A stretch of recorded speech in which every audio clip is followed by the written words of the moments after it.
राधे राधे भगवान। आप सभी को हमारा 72वां संस्करण में स्वागत है। आज हम जो है तृतीय जो अध्याय है हमारा कर्मयोग, उसी का चतुर्थ श्लोक, उसी का पठन और वर्णन करेंगे। तो इससे पहले थोड़ी सी प्रसंग, जैसे कि विदुर वाणी होती है। आपको पता होगा विदुर कौन है। हम ये जो हमारा संस्करण, हम प्रथम संस्करण से लेकर के अभी तक विदुर जी के प्रसंग के बारे में हमने बताया था कि वो कोई और नहीं है, साक्षात यमराज है, जो धरती लोक में 100 साल के लिए जन्म लिए थे। तो किसकी अभिशाप से, किसकी श्राप से उन्होंने ये मानव शरीर धारण किया था, ये आप कमेंट सेक्शन में बताइएगा जरूर, आपको अगर बताए तो। हम तो अपने संस्करण में बता चुके हैं, ठीक है, उसका पूरा प्रसंग बताए थे।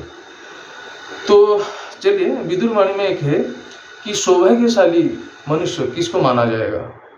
धरती में जो जन्म लिया है, इसको मृत्यु लोग बोलते हैं। तो इसमें क्लेश तो है, सुख भी है तो दुख भी है।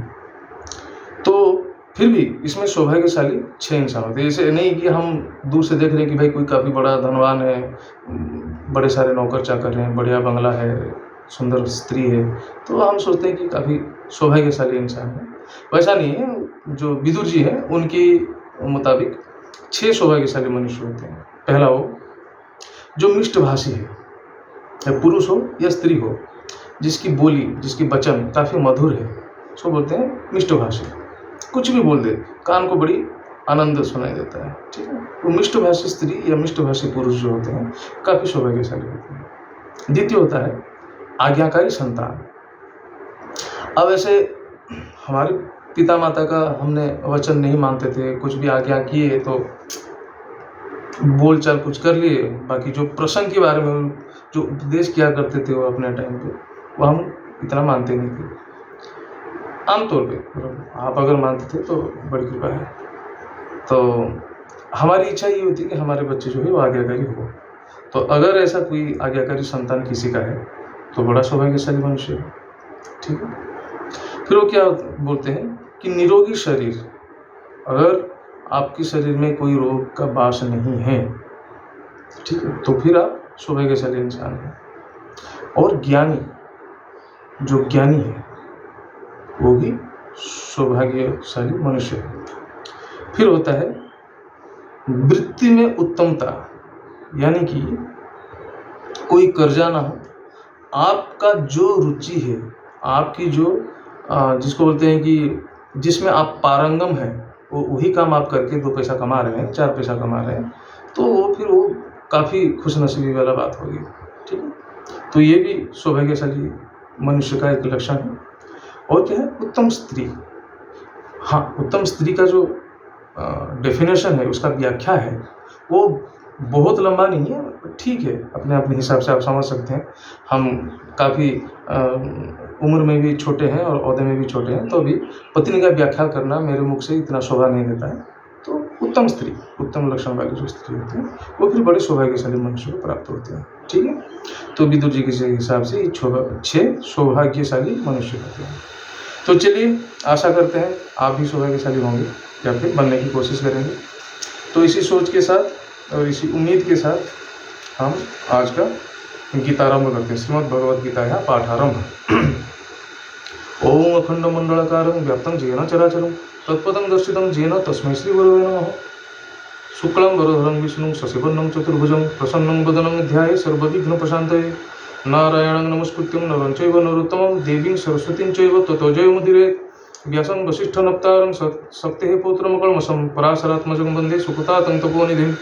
व्यासाय विष्णुरूपाय व्यासरूपाय विष्णवे नमो वै ब्रह्मविदये वसिष्ठाय नमो नमः। अचतुर्वदनो ब्रह्मा द्विबाहुरो परहरि अवालोचनो शंभुर्भगवान् बादरायणः।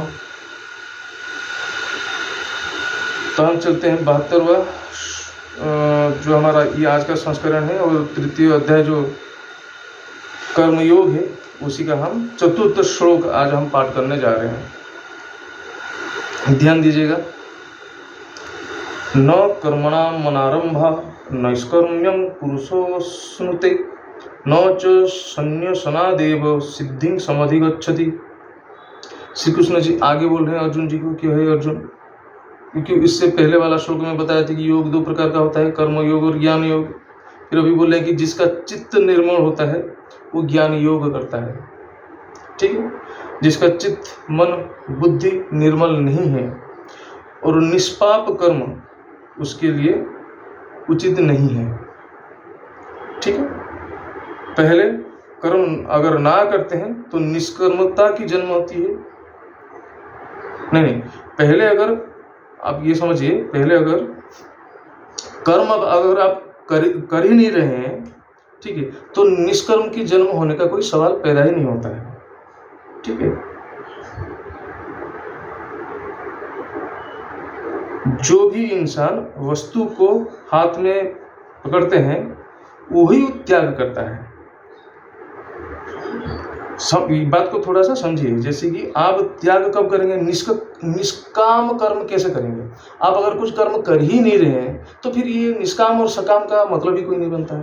तो उसको समझाने के लिए और भी कहा जाता है कि अगर आप कर्म यानी कि अपने हस्त में कुछ पकड़े हुए हैं तभी ना उसका त्याग करेंगे या दान करेंगे। अब हाथ में तो कुछ है नहीं तो फिर क्या करेंगे। तो इसलिए मजाक में भी बोला जाता है कि उलग्न हो करके जो पानी में घुसता है वो फिर पहनेगा क्या और निचोड़ेगा क्या, है कि नहीं।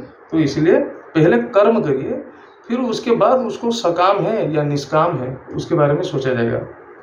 तो इसलिए वो बोलते हैं कि जिसका चित्त निर्मल है वो ज्ञान योग करता है। फिर आगे आगे वो अर्जुन को समझाएंगे, फिर हम भी और ज़्यादा समझने की कोशिश करेंगे कि और कर्म योग और ज्ञान योग में वो क्या और व्याख्यान कर रहे हैं।